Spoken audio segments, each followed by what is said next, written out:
Good morning, everyone. It's wonderful to resume our Emunah class. I want to thank Sarah Katuna for sponsoring this morning in memory of Michal Mendel ben Moshe. Neshama should have an aliyah through our study and commitment to grow in our Emunah. I also I ordered online if anyone would like them. I have a ton of them. Chofetz Chaim Heritage Foundation a few weeks ago in Tazria Mitzurah, we spoke about Shmiras HaLashon, avoiding gossip, and 2 strategies. Remember, shut it down. That's what I should actually make stickers that say shut it down, or something that sits on the Shabbos table. Yeah. But anyway, Chofetz Chaim Heritage Foundation produced these stickers. One says, think before you post, and the other says, how would I feel if this post was about me? They're meant to put on your phone or your laptop, and before you engage social media, so we have, I don't know, do you want to pass some of them out? If anyone would like, they're more than welcome to. Okay, we are continuing in the 21st chapter of Mesilas Yesharim, and again, we're not studying the Mesilas Yesharim per se, Ramchal per se. The AC shut down again? Can you check it? We're not studying Mesilas Yesharim per se, but this parak, this chapter within it, is dealing with Emunah Bitachon, which is our subject, and that's why we've been going through it. So just to remind you, because we didn't meet last week, the Ramchal laid out the distractions and the obstacles to living a life of Emunah and Bitachon, and talked about the fact that you cannot be living a meaningful, mindful life if you don't designate time for Hisbodedus, if you're not designated time for thoughtful contemplation, if you're not tapping into the words of David HaMelech with Tehillim he talked about, and biographies of righteous people, stories. Stories are what move us, stories are what motivate us, not reading self-help genre or literature, but you read a biography of an amazing person and it gives you the hope and the aspiration that we too can be amazing. But what we're up to, and hopefully we'll finish this parak today, is that the Ramchal spells out that the biggest challenge to living a most purposeful, mindful life, the biggest challenge to leading a happy life, and I think our generation is experiencing this really acutely, is anxiety, is worry, is fear. People are gripped by fear and anxiety. What is, what will be, what's going to happen, how will it happen, who will it happen, what will be what will be when it happens. People are very, very anxious, neurotically anxious about so much, some clinically, and that needs a clinical treatment. We're not minimizing that. But even all of us, not clinically, I'm not saying to the point of needing therapy or medication, but just to the point of constantly worrying about everyone and everything. And that is a big obstacle. It's, first of all, the worry, the anxiety is hurting our health, our breathing, our blood pressure, our respiratory, cardia. It's hurting our health. It's hurting our relationships, because when you're worried, it drives people away. People don't want to be close to a worrier. People don't want to be around negative energy. They want to be around optimism. They want to be around positive energy. They want to be around hope, not hopelessness. So it's hurting our relationships, and it's hurting our capacity to experience this world. You're never fully present, and you're never fully experiencing what you're doing if you're worried and you're anxious.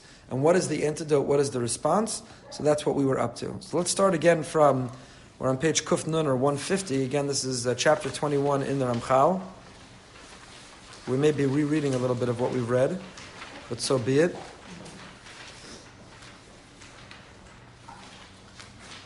We are rereading. Mafsidei HaChasidus Hem Hatrados VaAdaigos. The factors that lead to the loss of Chasidus, meaning you're not living a mindful, present, meaningful life if you're worried, if you're anxious. When a person is preoccupied, when you're distracted, when you're obsessed by anxiety, and the anxiety, by the way, overcomes, and grips you, so that you become irrational, so that you actually end up sabotaging your own success. You hurt and compound your problems because your anxiety clouds your judgment. You're not making the best decisions. You're not having the best conversations. And when a person gives you positive feedback, a person's giving you feedback or help that can avert your problems, because your anxiety, you're so anxious, you end up hurting yourself. It's mafsidei. It's something which denies you. So without quiet, careful contemplation, without the ability to step back and say, okay, what's my situation? Here's my situation. How am I going to deal with my situation? And once I've done all that I can do, I'm good. I'm good. Beyond that, the story we're going to, tonight and tomorrow, celebrate Lag BaOmer. Lag BaOmer is an amazing holiday. It's a recent holiday. If you read the history of Lag BaOmer, it's very fascinating. We take for granted it has ancient roots, which it does not. It's really much more recent, particularly the notion of the bonfires and the Kabbalistic and Meron is all relatively recent. And the whole institution as a whole really is predicated on the idea of Rabbi Akiva students stop dying. I mentioned on Shabbos in the Shir, it's a very bizarre holiday. If you wake in a kid in the middle of the night, you say, why do we celebrate Lag BaOmer? Why the party? Why the fireworks? Why the fire? Why the food? Why the music? Why the dancing? They'll say, well, what would you say? The plague ended. Rabbi Akiva students stopped dying. So there's two questions on that. The Pri Chadash is one who asks, and the Chida also, Rabbi Akiva students stopped dying. Why did they stop dying? Because they were all dead. Because they were all dead. They stopped dying because there were no more students to die.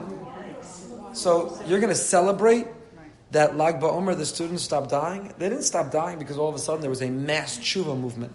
They didn't stop dying because there was a mass change that gave them worthiness. They stopped dying because there was no one left to die.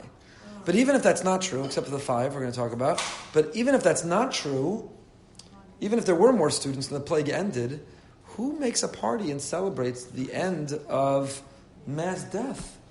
When Jews were liberated at the end of the Holocaust, they didn't come out and make a party. They regrouped and re-energized, did what it took, but there wasn't a party. Why are we celebrating this with a party? Yes?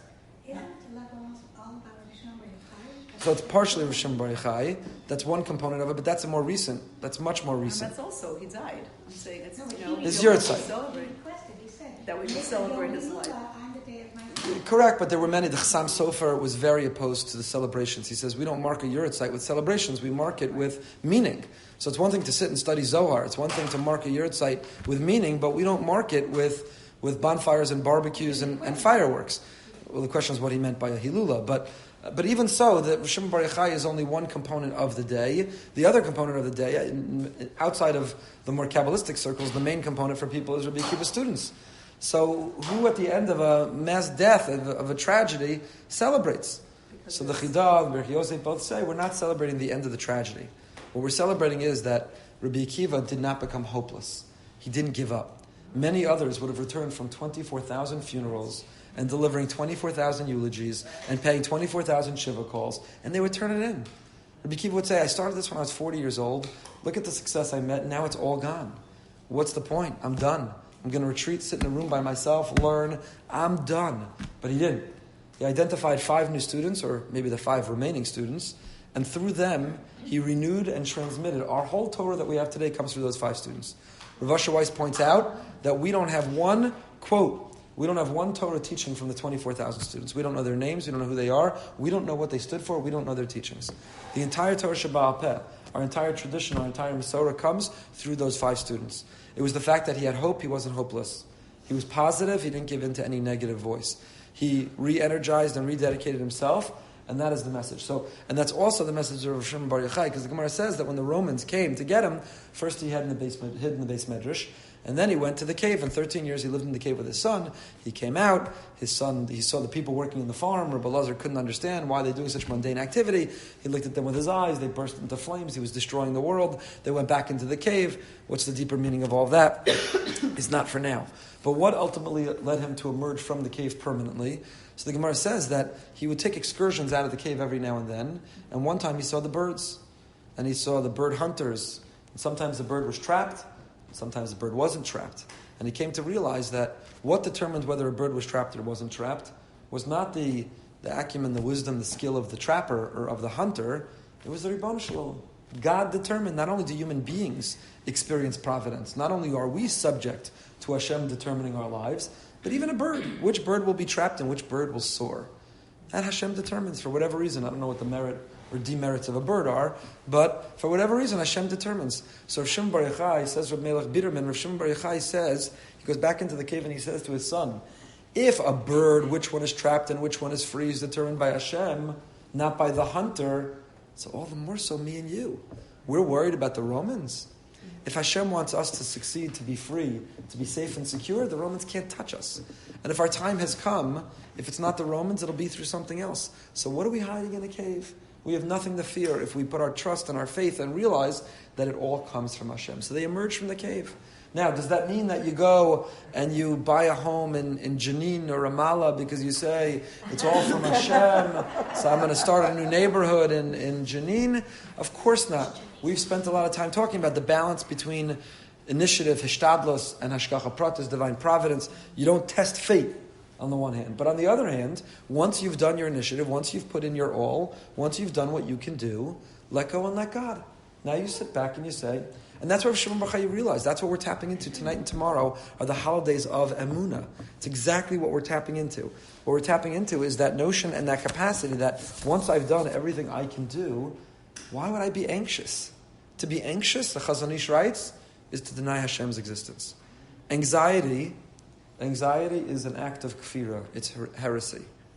Because anxiety means, I don't really trust Hashem's going to do what's in my best interest. I don't really believe that what's going to happen is what's meant to be. I don't really believe that this will be good, even if I can't feel how it will be good. Do you think that someone who has clinical anxiety could allow themselves to get to that? No, and I want to be very clear about that. What was your question? The question is someone who has clinical anxiety, someone who's struggling.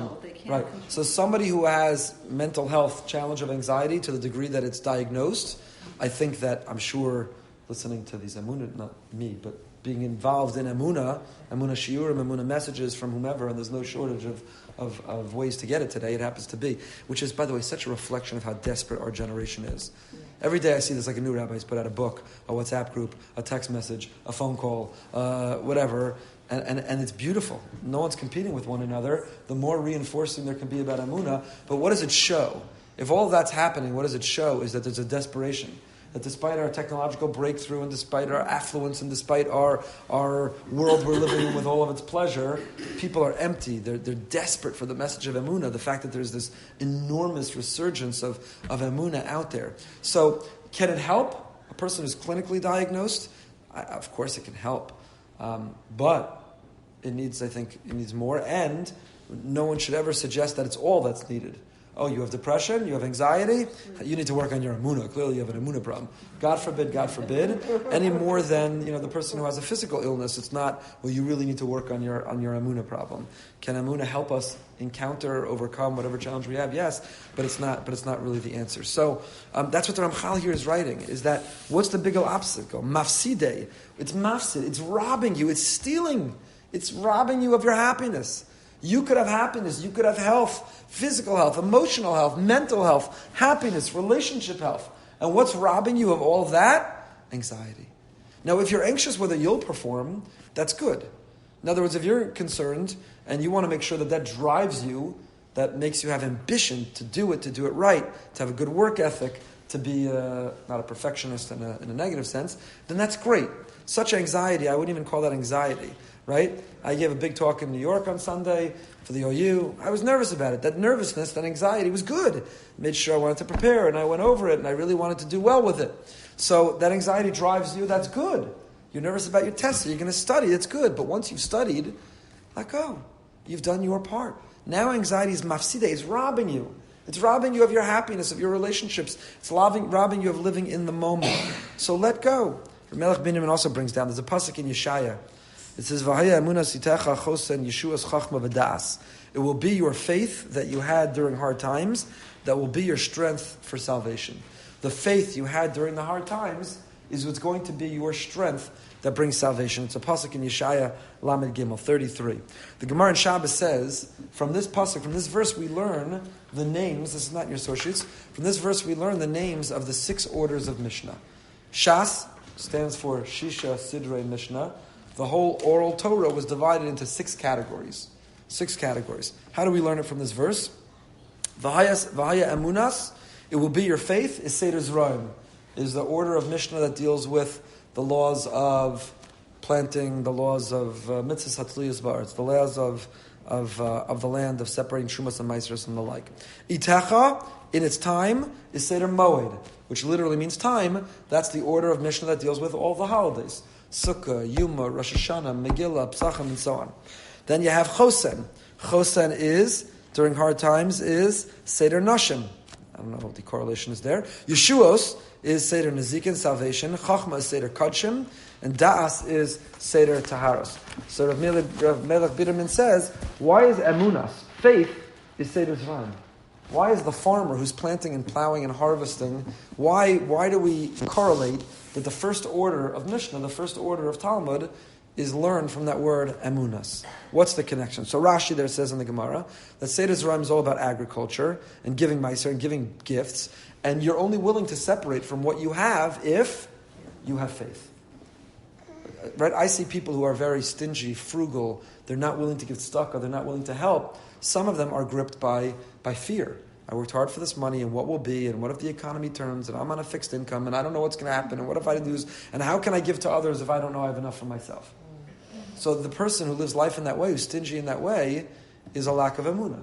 The very act of tzedakah or chesed is the affirmation that I know Hashem will always provide me with what I need, so I'm able to share and help others with what they need. So Rashi says that's the connection between Seder Zerayim and emunah, because the farmer who's willing to tithe from what they bring in, right? So the farmer first has to plow, and then he plants, breaks his back, and he nurtures, and he then harvests, and he brings in his produce that he's literally broken his back to produce, and then he takes off 10% and he gives it away.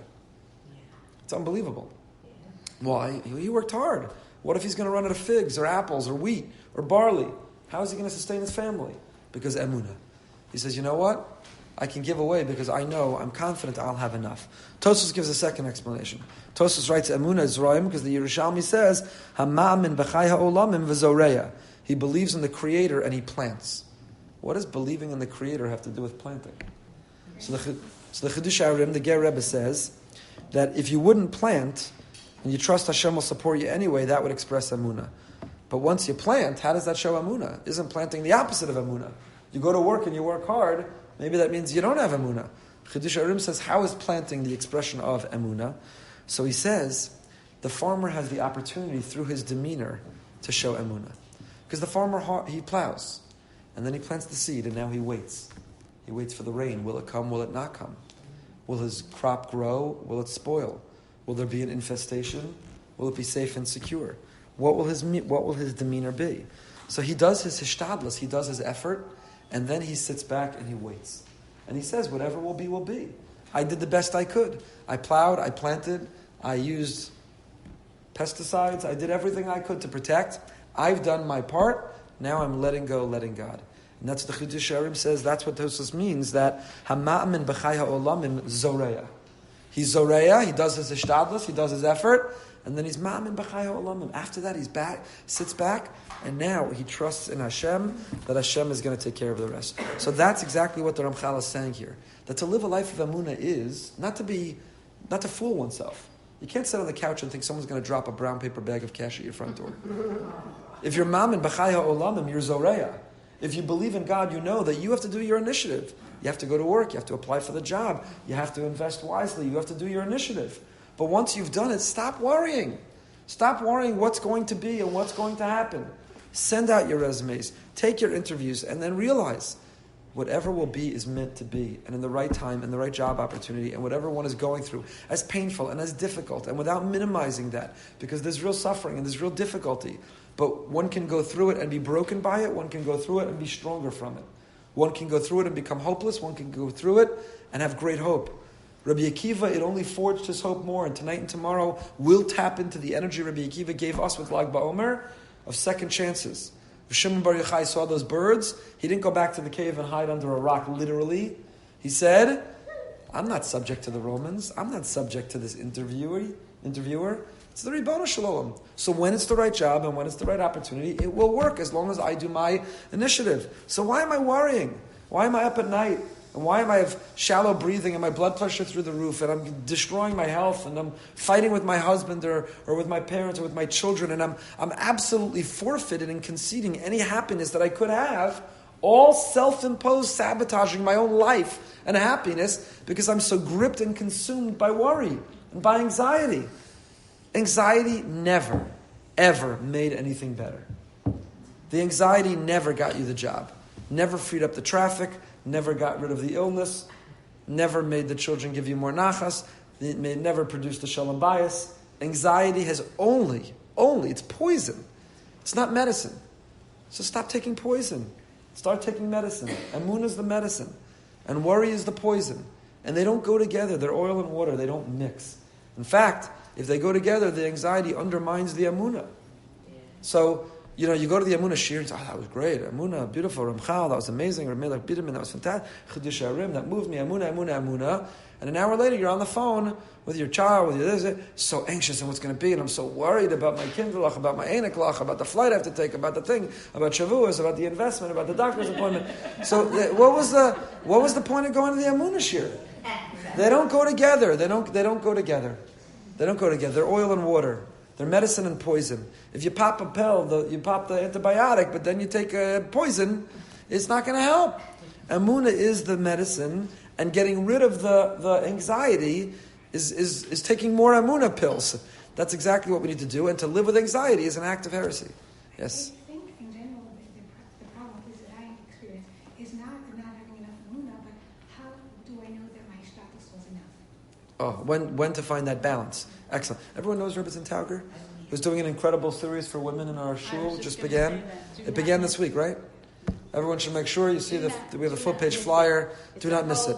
World-renowned educator, author, and so honored that she comes to our shiurim, that she could be giving this 100 times better. So thank you for coming. But everyone should sign up and go. We're very honored. The Taugers are living in our community. I don't know how long. Hopefully longer, to be near their children. They're here on sabbatical. But take advantage of the opportunity to learn from them. Rabbi Tauger has written many Sfarim, gives on Hasidus for men during the week, and Rebbetzin Tauger is giving. So it makes a very important point, which is that anxiety comes in when you're talking about the balance between emunah and bitachon. We've spent time on this, right? That you can do too much ishtadlus. So if you go to work every day, you run a hedge fund, and you work from 6 a.m.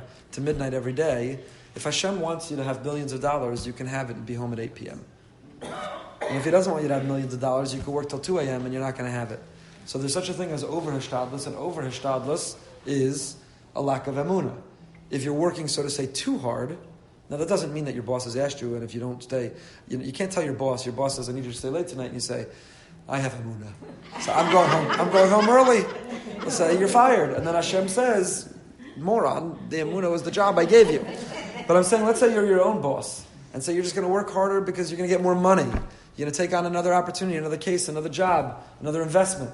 At some point, you have to say, die. Dayenu is die. Kadosh Baruch Hu is one of His names is Shin Daled Yud. Sha'amar la'olamo die. Sometimes you have to be able to say, enough. I have enough. Or it's enough time I put in for Hashem to make me rich in that time. So there's such a thing as over-ishtadlus, but there's also such a thing as under-ishtadlus, where you say every day at 2 o'clock, I'm going home. I want to take a nap. I want to go fishing. I want to go to chavrusa. I want to exercise at the gym. I go home and I have emunah that I work from 10 to 2 and Hashem's going to provide. That's also not emunah. So you could have over-ishtadlus, you could have under-ishtadlus, and like the 3 bears, you got to get just the exact right ishtadlus. Not too hot, not too cold. It's got to be just the right amount. How do you know what the right amount is? That's a mystery. And first of all, it's separate for every person. And I think that the metric or measure to figure out what the right amount is what's reasonable. In your line of work, within your profession, what's reasonable? What do reasonable people work? And when you go beyond reason, it's too much ishtadlus. And if you go what's less than what's reasonable to be working and think you'll make a livelihood, then it's lack of ishtadlus. So finding that balance is very important. So you could have anxiety over whether I'm finding the right balance. But that's also a negative. At some point you have to say, Reb Nachman was a very big believer, and this is an extreme version of emunah. Rav Nachman was a very big believer that one shouldn't be anxious even within the mistakes and sins they've done. Rav Nachman believed you were meant to make that mistake. So should you learn from it? Should you have remorse over it? Should you pledge never to repeat it? Yes, that's the Rambam's formula of tshuva. But what are you going to do? Sit on the couch and be anxious and tense because you did a chait, because you had an indiscretion, because you had a miscalculation, because you made a mistake? It was meant to be, right? Forget, I won't give the example in the world of chait. But let's say you've been doing well in your eating, and then you had a bad eating day. You gave in. You were overtired, so you didn't have the discipline, and you overindulged, and you ate all the things you weren't supposed to eat. So the next day, what are you going to do? Sit there and beat yourself up, and be tense, and have anxiety, and be anxious over your bad eating day? So what will that do? It'll make you need to eat another pint of ice cream, because you're so anxious that yesterday you had a pint of ice cream. So Reb Nachman would say, you were meant to embrace that day Nothing the Ribbono Shel Olam orchestrates in this world. He made you overtired. He made that pint of ice cream appear in your freezer. He made it fall out of the freezer when you open the freezer, so you couldn't help but eat a little bit before you put it back, or eat it because there was no space for it. You're such a tzaddik. So Reb Nachman would say the Ribbono Shel Olam, God orchestrated things. So that doesn't mean you're excused from it. Learn from it. Don't repeat it. Feel bad about it, but don't be anxious about it. Don't be anxious about it. Ad kedei kach, that's how far anxiety goes in robbing us and sabotaging us from any happiness whatsoever. I said we were going to finish this week, so let's fly a little bit here. True about the worldly pleasures. The more you're drawn to the worldly pleasure, if you're trying to keep up with the Joneses, you need that brand name, you need that car, you need that logo, you need that emblem, you need the brand, you need to keep up. You know who's keeping up? There's last week a big study came out, a survey that was done by a debt company. Did a big study, and it said, I hope I don't offend anyone in certain age categories here, but that millennials are going into incredible debt over FOMO. That was the headline. That millennials who suffer, the non-millennials don't even know what FOMO is. FOMO is fear of missing out. Fear of missing out. So if you grew up without the internet, so you only knew what you were doing. Maybe you had a friend or two who told you where they were or what they were doing, but you couldn't live with anxiety over what everyone else is doing because you only had access to what you were doing. But now, where you look on your device every 3 seconds, and with Snapchat and Instagram and Facebook and Twitter, you're not only living your life, but simultaneously you're living the life of everyone you ever met or didn't meet or is connected to someone you met. So now you know what they're eating and where they're vacationing and what they're experiencing, what they're having, and the new dress they bought and the car they bought, and the nachas that their kid is the smartest in kindergarten. And you're now experiencing life, not only your life, you're experiencing simultaneously the life of your 5,000 closest friends. And that is not only contributing to the enormous spike in anxiety and depression and suicidal ideation, but it's also, for the millennial population, it is exploded in debt. Why? Because previous generations understood that you need to make bar and bat mitzvahs and weddings. You want to buy a house. You need to someday retire. So you need to have discipline in your finances because you need to have savings. You need to have save for a rainy day. There's a whole bunch of reasons. But millennials who, it's not a knock on millennials. I'm telling you a survey. And it's not just millennials. We all have this. You could be 80 years old and on social media and we all have it. But now there's like FOMO. I got to go to that place. I got to buy that thing. I got to try that restaurant. I have to experience that thing. So that FOMO is causing people to spend beyond their means and to go into debt in order to be able to afford it. That's what's going on in the world today, right? Surveys and statistics and data and studies that are showing that. Why am I telling you this? Because when you're drawn to that world of enticement, so no one on Facebook's like, I just finished an amazing shiur. And you have FOMO. Oh my gosh, I missed that shiur. I got to go to that shiur. I'm going to start going to that shiur. Right? That the FOMO is not over the shiur, the Blat Gemara. I just had an amazing davening. I just said Tehillim like I've never said it before. You don't see people posting that, nor do you see FOMO over that. Which halavai we would. Halavai we would go into spiritual debt over our spiritual ambition and cravings. So the Ramchal says when you live a life of FOMO, when you live a life of keeping up with the Joneses and competing and so on, it's going to draw you away also. Because why? You're going to have crazy anxiety. I can't make a bar mitzvah that competes with that bar mitzvah.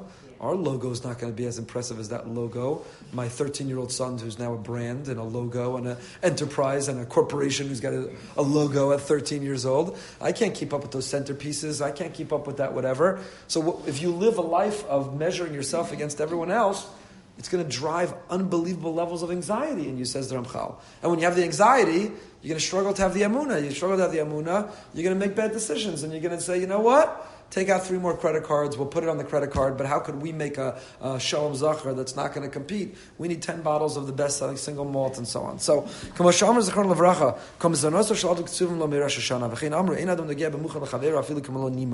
and as our rabbi said, what we're going to earn this year, you think that you're working hard now, you can adjust that? What you're going through right now and what your finances are was determined on Rosh Hashanah. Now, it's a whole separate sugya. It's a very complicated one. So what does that mean? So why don't I stop working the rest of the year? It's already been determined how much I'm going to get. Can I sit on my couch? So it's been determined what you're able to get, not that you'll get it. What the limits, what the boundaries of what you can get, that's been determined. You could work a gazillion hours, you're not going to make more money than what Hashem determined that Rosh Hashanah would be the max you can make. That's it. and you can work really hard and be nervous, you're not going to get by, you won't make less than what Hashem determined would be the bottom of what you can make this year. And and what are you worried about? Your competition, your rivalry in business? That rival can't touch your income. I'm giving it Shavuos, our theme for Shavuos. I'll start already advertising for Shavuos. Our theme for Shavuos this year is professional and pious, being a Jew in the workplace. And we're going to talk about fantastic topics, really interesting topics.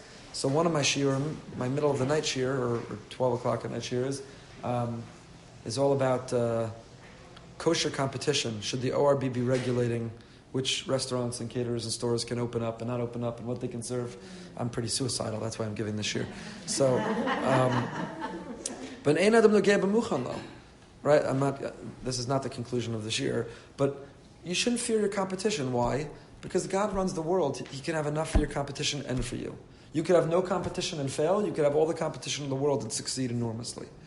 So the moment you become ruthless with your competition, it's a lack of emunah. You're undercutting the competition. You're stifling the competition. You think you have to have a monopoly against the competition. You're threatened by the competition. And if or when that happens, it's a lack of emunah. Because HaKadosh Baruch Hu is the one who determines what you have. Your competitor can't take it away. A person might have been able to sit and do nothing for the recognition of batal gzera. Maybe in Gan Eden, the way that Hashem originally designed the world, you could have sat doing nothing, and Hashem would provide nonetheless. But we made a big mistake. Our ancestors, Adam and Chava, made big mistakes. And the consequence was that we have to work hard if we're going to sow. So therefore, we cannot access Parnasa without doing work. And the work is not sticking the key in your challah. The biggest segula for Parnasa is having a job.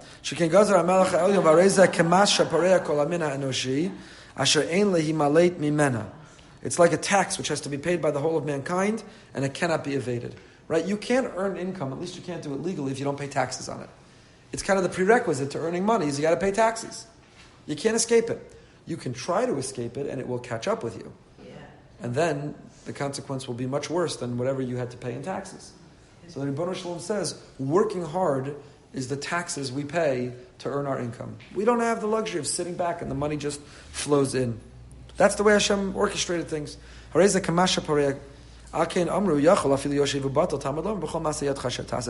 I spoke on Sunday in New York. Right before me, Charlie Harari spoke. Charlie's a fantastic speaker. He's the best.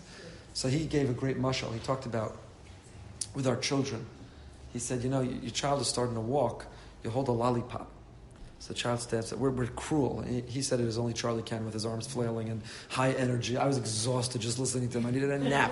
His energy is so through the roof. He's absolutely amazing, Charlie. So he said, you hold a lollipop, and the kid who's learning to walk, stumbles, takes that step, and when they're about to grab the lollipop, what do? You pull the lollipop back a little bit. So the kid continues to walk. And then the child gets there, what do? You pull it back a little bit more. The child lunges forward until we're cruel as parents, right? That's what we're doing.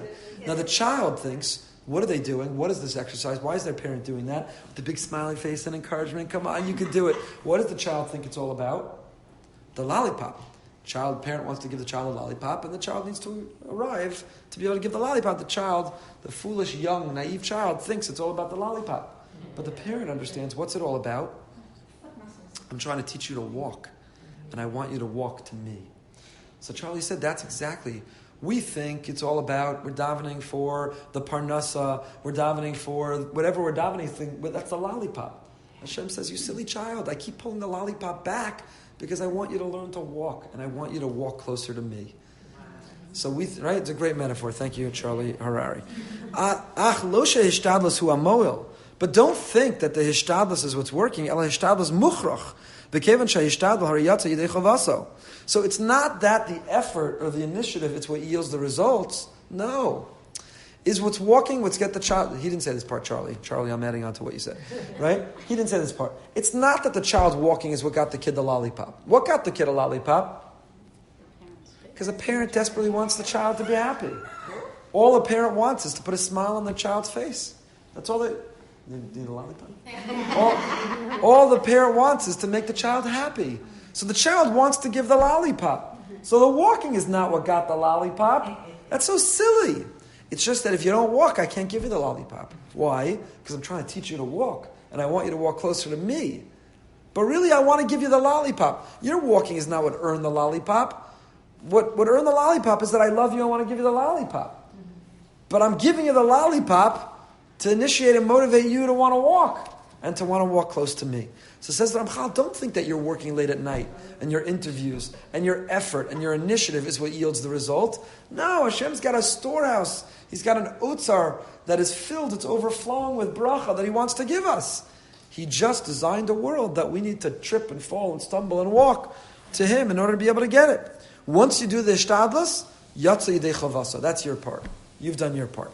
It's like the key to unlock the blessing that's waiting. Behind the door, Hashem has designated for us unbelievable blessing. But the key to unlock the door is the effort that we have to take. וכבר יש מקום לבריך השמיים שתשרה לו ואינו צורך לבעל יום בחריצות ושתעלס. הוא מה שאמר דוד המלך, כי לא ממוצא ממערב ולא מדבר הרים, כי אלוקים שופט. זה ישפיל וזה ירים. ושלמה המלך אמר שלום, אל תיגע לאשר מבינתך חדל. I shared this 1,000 times with you, but I'll share it again. The lesson I learned from my brother-in-law, who's a lawyer. He says that, he always has to remind himself, he's an excellent lawyer, but the networking, some people love the networking and live for that. Some love the law. So every now and then he has to remind himself, renew his networking to drum up more business, to make it rain. So he schedules a networking trip to come in from Israel. He has all kinds of meetings, people he's done business with before, prospects, friends, and then he goes back to Israel. And he says inevitably every time he does it, new business comes in. And invariably, the new business has nothing to do with all the meetings that he had. And he understands that, so he'll say, well, what am I bothering for? Why do I come in and have all these meetings? It's exactly.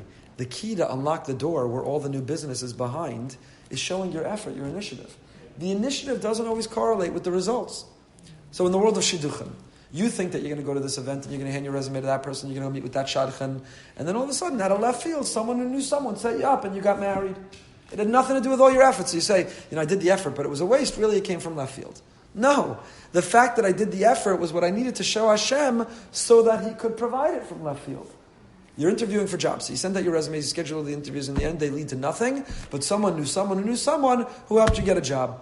So, the rest of it wasn't a waste. It was Yatsa Yidei Chova. That was the key to unlock. That was the code to unlock the bracha that was waiting behind the door. We're up to the last paragraph. The proper path is the path of the Chasidim Harishonim. Osim Torasam Ikar Umalachtam Tfeila.